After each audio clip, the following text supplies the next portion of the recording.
Glacial lakes. Throughout the Earth's history, the climate has fluctuated and, at times, the temperatures were cooler than they are now.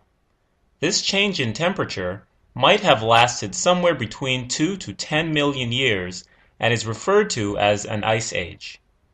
There have been at least 5 major ice ages in the past 1 billion years, the most recent of which, the Pleistocene Ice Age, began about 2 million years ago.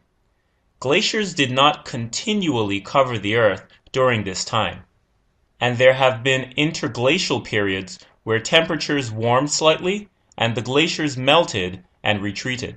The repeated advancing and retreating of a glacier scours the bedrock, preparing the way for the formation of lakes. By the time glaciers completely melted around 10,000 years ago, numerous glacial lakes were formed when the water from melted glaciers filled the hole or space formerly created. It was at the end of this last ice age that a finger of the Cordilleran ice sheet crept southward into the Idaho Panhandle, forming a large ice dam that blocked the mouth of the Clark Fork River, creating a massive lake 2,000 feet deep and containing more than 500 cubic meters of water.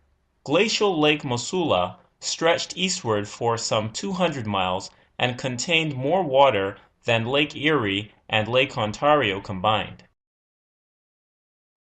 Periodically, the ice dam would fail and bring about catastrophic consequences. A large flood of ice-filled and dirt-filled water would burst through the dam, shooting out at a rate that was 10 times the combined flow of all the rivers in the world. This towering mass of water and ice literally shook the ground as it thundered toward the Pacific Ocean, stripping away hundreds of feet of soil and cutting deep canyons into the underlying bedrock. With flood speeds approaching 65 miles per hour, the lake would have drained in as little as 48 hours. Over time, the Cordilleran ice sheet continued moving south and blocked the Clark Fork River again and again, recreating Glacial Lake Missoula. Over approximately 2,500 years, the lake, ice dam, and flooding sequence was repeated dozens of times, leaving a lasting mark on the landscape. Grand Coulee, Dry Falls, Palouse Falls were all created by these flood waters, as were the Missoula and Spokane groundwater resources, numerous wetlands, and the fertile Willamette Valley and Quincy Basin. Among the most varied features left by glaciers are ice contract deposits due to continental glaciation. These landforms developed along the margin or outwash of the glacier, leaving behind ice deposits. Glacial outwash is generated when streams of melt water flow away from the glacier and deposit sediment to form broad outwash plains called sanders.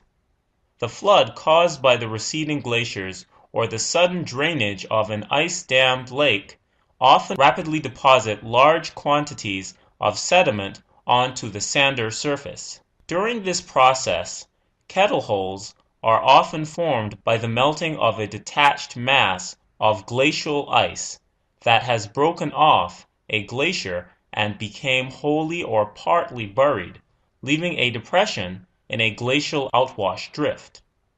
In most cases, kettle holes eventually fill with water from the surface or underground rivers or streams and become kettle lakes. Generally speaking, kettle lakes are the result of continental glaciation and are found in the northern areas of North America and Europe. In contrast to this kind of lake, alpine glacial lakes, including Paternoster lakes and tarns, are formed by alpine glaciations and are mostly found in mountainous areas. Paternoster lakes are a chain of lakes that may develop in a valley with glacial steps, each step often having a lake. They are named so because of their resemblance with the beads on a rosary. Examples of paternoster lakes occur in the Sierra Nevada mountains in California and Glacier National Park in Montana.